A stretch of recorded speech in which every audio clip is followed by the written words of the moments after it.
so let them know I'm going to tap on your arms, okay? So one smooth motion down. Oh, well, ideally they would come back. That's fine, as long as they don't swing out or have really trouble returning back to position. They would come out like this. That would be a positive pronator drift. That was a negative pronator drift. So you can say Romberg and pronator drift negative. And you can open your eyes. We're all done. You can go ahead and have a seat. Just sit on the edge here so everybody can see you. So then you can do heel to shin and all the other things. And it's just easier to do if they're sitting down, if they have balance issues or anything. So I want you to just take the heel and run it from your knee down the front of your shin. Good, and the same thing on the other leg. Good. A positive heel to shin looks like this, where they can't, it wiggles, okay? It wiggles side to side down the front of the shin. That's a cerebellar problem. But this is negative, like heel to shin is smooth and well coordinated, right? And then you're gonna do rapid alternating movements. So I want you to alternate your hands back and forth like this, and your legs as fast as you can. For about 5 times. Okay, good, thank you. Rapid alternating movements are smooth and well coordinated. And we're going to do point-to-point movements. So, I want you to touch your nose and touch my finger. So I start in the center, and what I'm going to do is make like a box and have him touch my finger everywhere he goes. Okay, touch your nose again. Touch my finger. Touch your nose. Touch my finger. Good. Touch your nose. Touch my finger. Again, nose. Finger. Good. Touch your nose. You see my finger? Yes. Close your eyes and touch my finger. So they can follow, they can look at your finger as you're moving it. They don't need to be looking in your eyes, right? They can follow up and move their finger. That's fine. And you want them to obviously visualize where your finger is before they close their eyes. That would just be me. And while they're touching their nose, and then try and touch your nose. You're looking for them to come way past the finger. It's called pass pointing. That would be positive. He touched my finger. He did a good job. So that is point-to-point movements are smooth and well coordinated. That's obvious. So those last 3 was basically they're all smooth and well coordinated. Okay. Now we'll go to muscle testing. It's essentially the same muscle testing we just did for the orthopedic test. You have the option of putting for like cervical stuff, you can put them into head flexion and say hold here while I press, so you're testing flexion, or you can just simply have them keep their head forward and press against their forehead, tell them to keep their head still while you test flexion and extension. Does that make sense? Mm-hmm. So it's whatever you're more comfortable with. And you want to do rotation. I put them into rotation and I press against the side of the nose. Hold, yeah, good. And then left and hold here, okay? So you can't tell sometimes if you keep their head still, if you're pressing on the side of the head, whether you're doing lateral bending or a little bit of rotation. You can't always tell. So that's why I put them into rotation, so I know they're in it. Flexion or extension, shoulder. So the shoulders and the legs, it's exactly the same thing we did. So keep your arm in this position. I'm going to try and press your muscles. Just hold this position still, okay? So anterior, posterior, middle deltoid and abduction, adduction, and then I want you to swing your arm out against my pressure, okay? So where is this shit? Good, and back in. Internal and external rotation, same thing. Good. Okay. Keep your palms up to the ceiling and hold here. Biceps, triceps, bring your wrists up to the ceiling and hold. Wrist flexors, same thing on the other side. Good. Extensors. Spread your fingers and hold them like this. And then check finger abductors. Right? And then grip strength. So squeeze my fingers as hard as you can. 3 counts. 1, 2, 3. Release. Okay, again. 1, 2, 3. And 1, 2, 3. Good. Then we come to knees. Can you scoot back so your feet are off? Awesome. Press up against my hand. So hip flexors again. You're going to lift your leg. Press down against my hand. Good. And hip extensors. Good. Press your legs out towards me. Hip flex or knee flexors. Pull back. Knee extensors. Press up. Your feet. Ankle dorsiflexors, right? And press down. Ankle plantar flexion. So that's good. And then we have to do abduction and adduction. There we go. And you'll say muscle strength is 5 out of 5 in all major muscle groups. That's all you need to say. Isn't that nice? Yeah. Nice and short. Okay. And then we'll start with accessory nerve, because that's where it is. So you can just have them shrug their shoulders fold against your resistance. Shrug your shoulders up for me. Hold here. You can press down. That's good. Don't need to say anything for that. Basically, once you've tested cranial nerve 2 through 12, you can say cranial nerves 2 through 12 intact. We'll say some things for the eyes and the ears, and I'll give those to you, but for the rest of it, if I don't tell you what to say, that's basically because that sentence covers it. Okay? Make sense? So we did the accessory nerves, so we don't need to say anything about that. Now we'll do visual acuity. So here's my Snellen chart. For this little one, I have to be 6 feet away. So cover your right eye for me. Can you read this line here? I believe so. Go ahead. LTFPH. Good. Cover your left eye. Can you read this line right to left?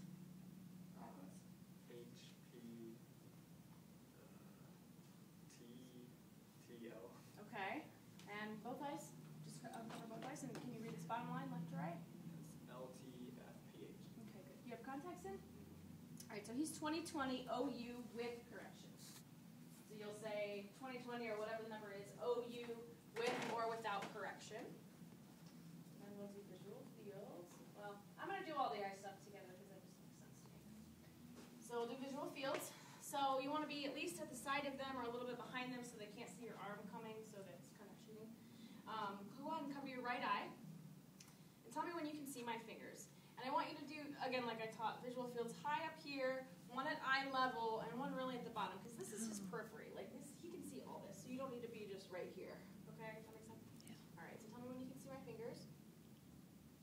I can see it. Okay. I can see it. Okay, this is his far eye, so it's going to be a little farther out. I can see it. Oh, good. Cover your left eye. We're going to do the same thing.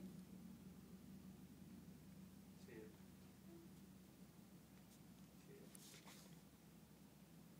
it. Good. We're going to do the same thing on the other side. You can keep that eye covered. And when you see my fingers. See it. See it. See it. Okay. And cover your right eye. Yes. Not both. See it.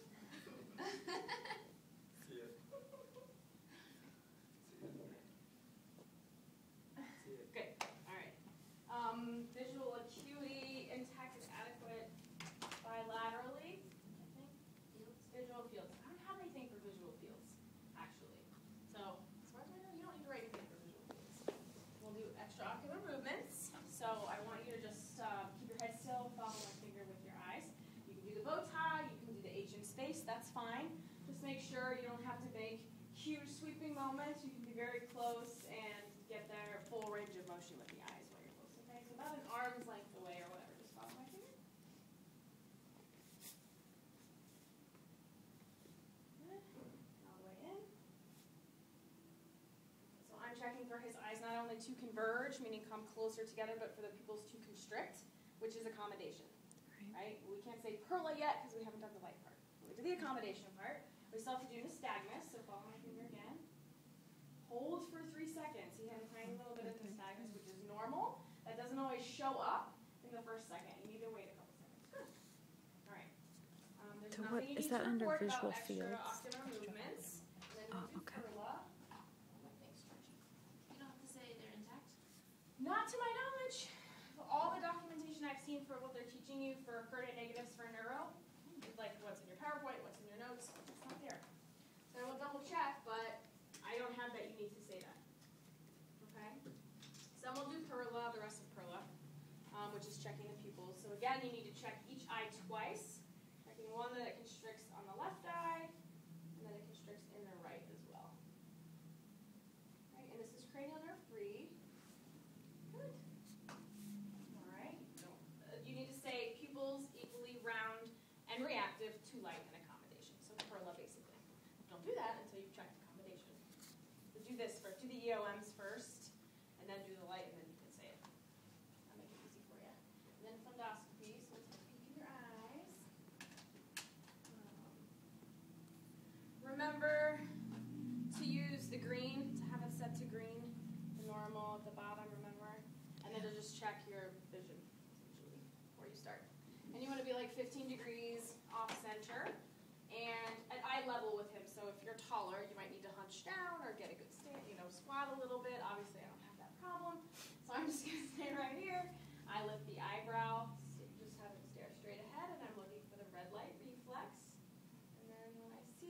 follow it in.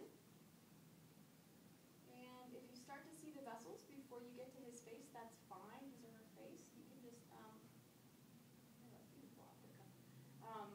follow the vessels out as far as you can, just making sure that you look at all 4 quadrants of the eye.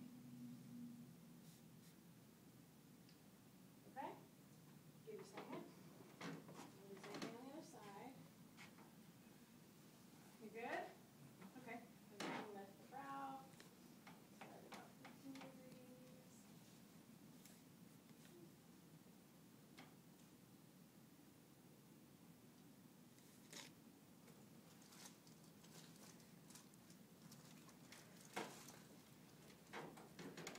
Making sure you've looked everywhere, right?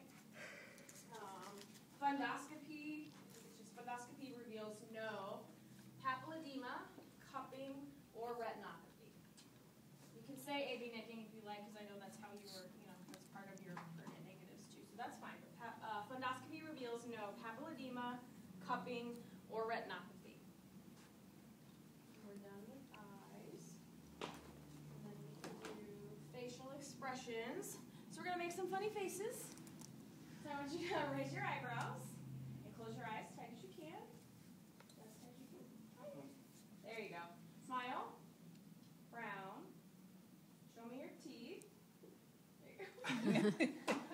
Usually just with your mouth closed is fine. Okay. And then puff your cheeks out. There you go. Good. Don't need to say anything about that. It's covered by the cranial nerves. 2 through 12 are intact. Okay.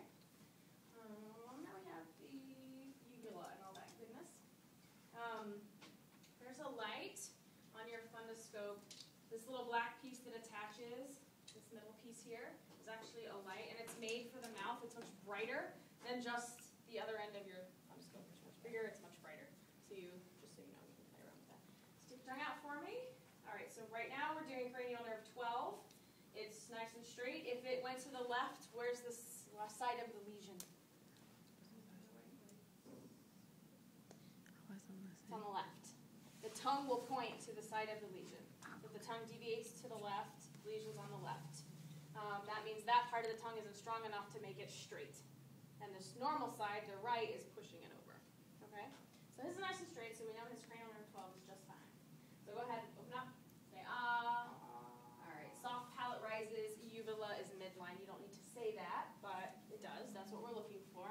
That checks 9 and 10. If for some reason his soft palate didn't rise or he didn't have a gag reflex, you could have him swallow, because that will help differentiate between whether it's cranial nerve 9 or cranial nerve 10, because you know 9 and 10 both help the palate rise. 10 only does swallowing. So this is just extra information. You don't need to do this, but I'm just saying if someone ever had, they didn't gag and their palate didn't rise, you could have them swallow, and then if they didn't have any difficulty swallowing, 10 works fine, 9's the problem. If they do, it could look like 10's the problem. Just FYI.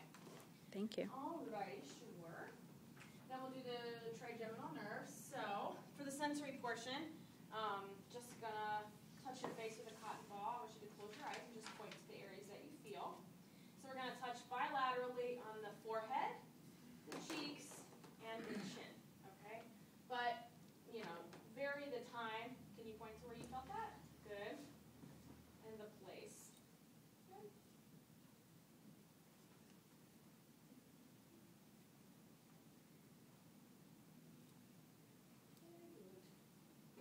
Good. You don't have to report anything for that. And then we'll test the motor part of the trigeminal nerve by placing our hands over the masseters. Clench your jaw for me. Good. And then over the temporalis muscles. And again, clench your jaw. Good. You don't need to say anything for that. We'll do gross hearing. So can you close your eyes for me? I'm just going to test your hearing. Cover your left ear with your hand. 5 feet is the standard. You want to go out to see if someone can hear adequately. So can you hear this? Okay. Tell me when you can no longer hear it. All right, I'm good. I'm at 5 feet, right? He's adequate hearing. I could go across the room or whatever. I don't want you to just stop at 2 or 3 feet, because if you can't hear at 4, you miss it, right? So just at least go all the way out to 5, so you know that they at least have adequate hearing. We'll do the same thing on the other side. So cover your right ear for me, please. You hear this? When you can no longer hear it.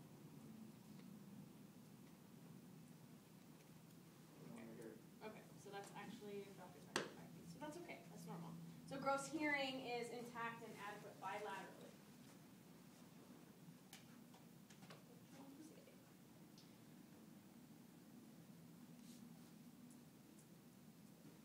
We'll do reflexes next. So we check C5, C6, C7, L4, and S1. C5 is the biceps, 6 is the brachioradialis, 7 is the triceps, L4 is the knee, and S1 is the Achilles tendon. So right hand, right arm, just to remember, if you have trouble feeling the biceps tendon, you can always have them flex their arm so that you can find it. Flex your arm for me, not that I have trouble. Thank you. And relax. And you're going to use the pointy part of the hammer on your thumb to feel it.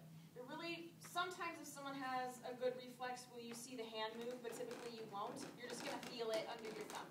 All right, so it doesn't really look like anything. Yeah, and I felt that, but his hand didn't move. Roll it over for the brachioradialis. For those of you who don't remember, it's in the belly of the brachioradialis. And you're looking for just a slight upward movement of his hand. Good. For triceps, right-handed, so I hold it out by the side. This one, they tend not to relax as easy because they want to help you hold it because it's awkward, so make sure, good, they're relaxed. And you, because he's got a shirt on, I'm just going to feel for the tendon because I can't really see. Yeah, there we go. Same thing, left arm, left hand, find the biceps tendon. That's fine. Thank you.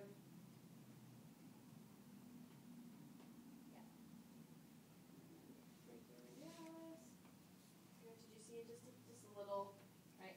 So normal reflexes are +2, right? Hyperreflexia is +3 or 4, and hyporeflexia is +1 or 0. So you're going to report these normal as +2. So again, I'm just feeling for the tendon. I can't see. And he had a little lift there, so that's good. Now his feet are off the ground, but if you have somebody who's really tall whose feet are on the ground, remember you can lift their leg and place your hand